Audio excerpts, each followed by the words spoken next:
le dieu de la terre. Dans ces moments-là, je me sens comme libéré d'un poids éternel. Au milieu de la nuit du ciel, je laisse l'astre argentin déposer sur mon visage un voile dense et transparent. Je laisse ces infinies particules venir inonder mes pensées, mes regrets. Je sens mon cœur qui s'allège enfin. Assis à ma fenêtre, face à la lune pâle, ma peau s'étire, grandit, mes poils s'affirment, se hissent, mes yeux brillent doucement et s'apaisent. Je laisse mon imagination dériver, tanguer dans l'éclat blafard de cette belle sphère flottante. 1000 rameaux semblent pousser en moi et vouloir naître pour la rejoindre. Chez les Indiens du soleil, l'hypnose lunaire est le présage de quelque manifestation maléfique, le signe d'une emprise non désirée, d'une transe dangereuse ou interdite. Mais les coutumes et les croyances varient d'une tribu à l'autre, et je ne suis pas spécialiste.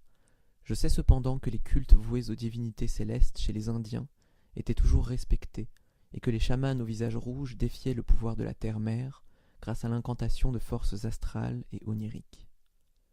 La lune, le soleil, les étoiles et la terre s'affrontaient pour toujours dans le cœur des hommes magiciens. Mais la plupart du temps, ces forces s'équilibraient et justifiaient l'existence d'autres dieux. À la nuit tombée, hommes, femmes et enfants se groupaient pour former des cercles d'énergies et de rêves, concrétisant leurs espoirs imaginaires et offrant en sacrifice leurs plaies quotidiennes aux beautés de la lune. La journée, ils subissaient la dureté du soleil qui poussait leurs épaules nues vers le sol, aiguisant les pointes des montagnes rocheuses, transformant les pierres en acier brillant et aveuglant, laissant un goût de métal dans la bouche de ceux qui s'agenouillaient au pied du lac salé. Cette histoire, on ne me l'a pas racontée, je l'ai lue. Pourtant, père s'obstinait à ne pas y croire. Il m'interdisait même d'en parler, me mettant en garde contre les différentes formes de blasphème communs que nous étions tous sujets à provoquer, par ignorance ou par imprudence. Il racontait d'autres histoires dans lesquelles les animaux étaient chassés non pas pour leur esprit, mais pour leur chair, les femmes convoitées non pour leur sexe, mais pour leur apparence, et les enfants traumatisés non pas par le soleil, mais par la lune. Fatigué par ces souvenirs impérissables et bercé par une légère houle nocturne, je m'endormis doucement, sans conscience.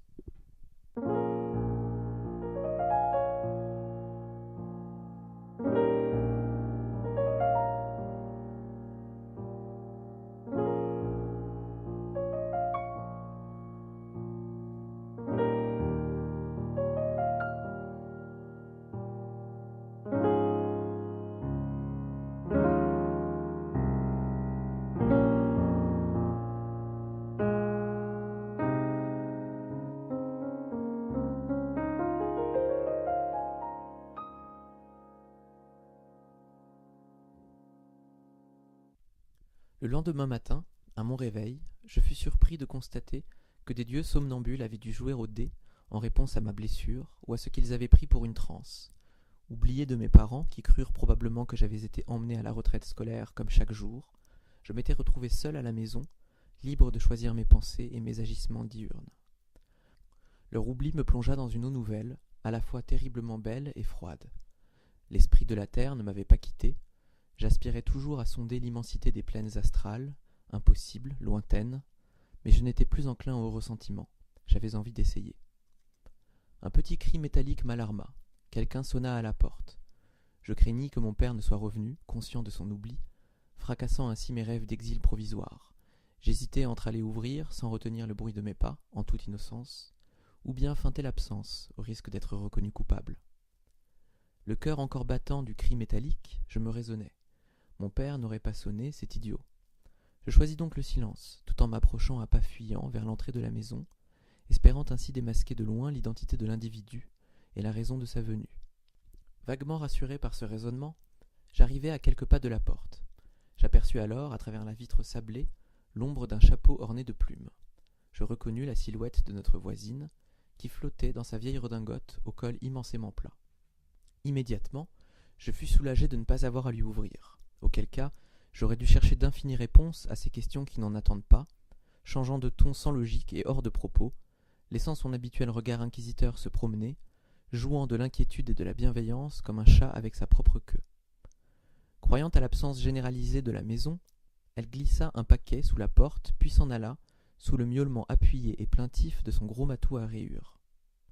Je me penchai pour récupérer l'enveloppe immaculée, ni destinataire ni expéditeur.